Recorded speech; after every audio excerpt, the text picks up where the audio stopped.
नमस्कार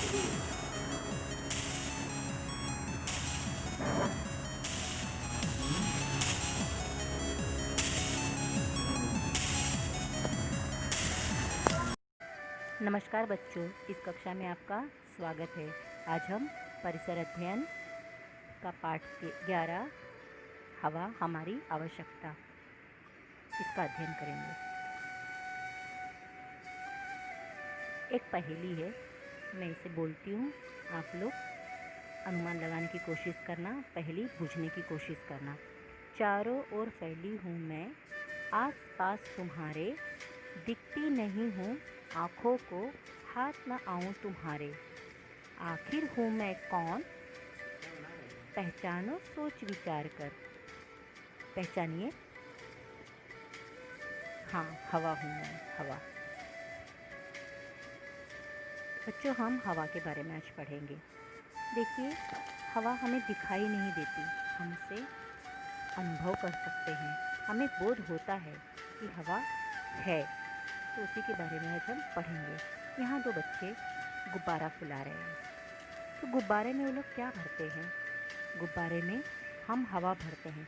जैसे जैसे हवा भरते जाते हैं, गुब्बारा बड़ा होते जाता है, और अत्यधिक हवा आपने भर दिया तो गुब्बारा फूट भी जाता है। इसी से पता चलता है कि वह हवा है, तभी ना गुब्बारे में हम भर रहे हैं। हमारे आसपास सभी ओर हवा फैली हुई है। हवा होती है, हमें हवा दिखाई नहीं देती, परंतु हमें उसका बोध होता है। हवा का कोई रंग नहीं होता, हवा का गंध नहीं होता, हवा का स्वाद भी नहीं होता।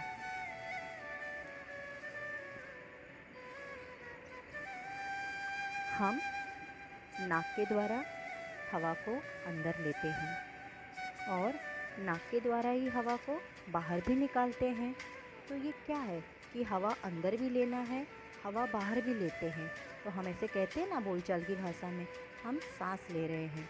तो जो हम नाक से जब हवा अंदर लेते हैं उसे श्वास कहते हैं, और जब नाक के द्वारा ही हम हवा को बाहर छोड़ते हैं उसे हम उच्छ्वास कहते हैं। यहाँ पर हमने दो नए शब्द सीखे, श्वास और उच्छ्वास। पहले हम श्वास के बारे में देखेंगे। श्वास, हम नाक से हवा अंदर लेते हैं, इसे श्वास कहते हैं।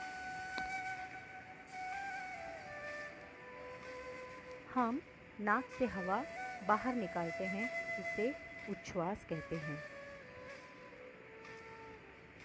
ये क्रिया हम निरंतर करते रहते हैं। हवा अंदर लेना और हवा को बाहर निकालना, ये निरंतर क्रिया चलती रहती है। इन दोनों क्रियाओं को मिलाकर हम श्वसन कहते हैं, दोनों क्रियाओं को। तो श्वसन अर्थात श्वास और उच्छ्वास, इन दोनों को मिलाकर श्वासोच्छ्वास होता है। हम बिना रुके निरंतर श्वासोच्छ्वास करते रहते हैं और इसे ही श्वसन कहते हैं।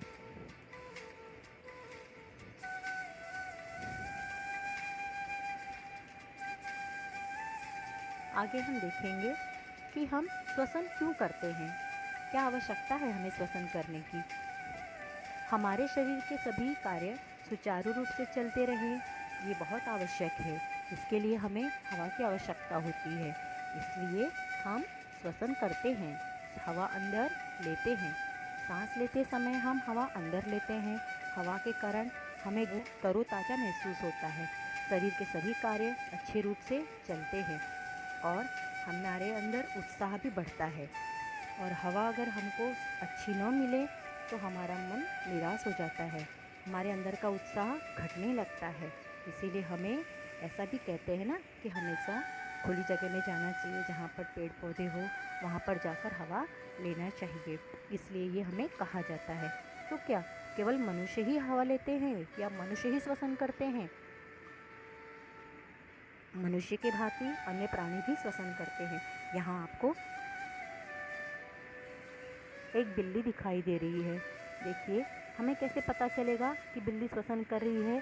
उसकी छाती जब वो हवा ले रही है ऊपर नीचे लगातार हो रही है और हमें वो अच्छे से दिख रहा है।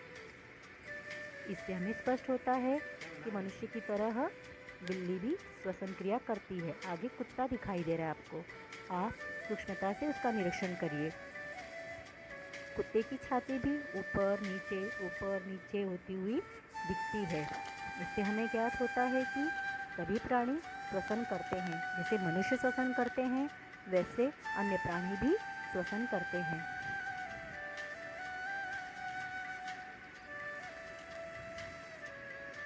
अब हम कुछ जलचर प्राणी के बारे में देखेंगे। मछली को देखकर हमें ऐसा लगता है कि मछली कहाँ से हवा लेती होंगी। ये शंका हमारे मन में आती है, मछली कैसे श्वसन करती होंगी। मछली पानी के अंदर घुली हुई हवा का उपयोग करके श्वसन करती हैं।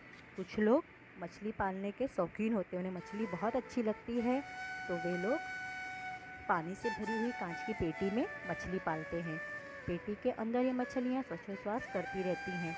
ये मछलियाँ जब हवा अंदर लेती हैं और जो पानी में घुली हुई हवा है उसे लेती हैं और फिर क्या करती हैं, हवा बाहर भी छोड़ती हैं, तो पेटी में भरे गए जो पानी में घुली हवा कम होने लगती है। जब हवा समाप्त होने पर होती है तो फिर मछलियाँ मर भी जाती हैं। इसलिए बहुत ध्यान देते हैं जो लोग मछलियों को पालते हैं।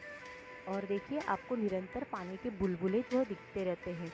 इसका ये तात्पर्य होता है कि मछलियाँ जो है श्वास अंदर लेते समय हवा को अंदर ले ली और फिर छोड़ती भी हैं हवा को। तो जब वो हवा बाहर छोड़ती हैं तो वो पानी के बुलबुले के रूप में बाहर आते रहता है।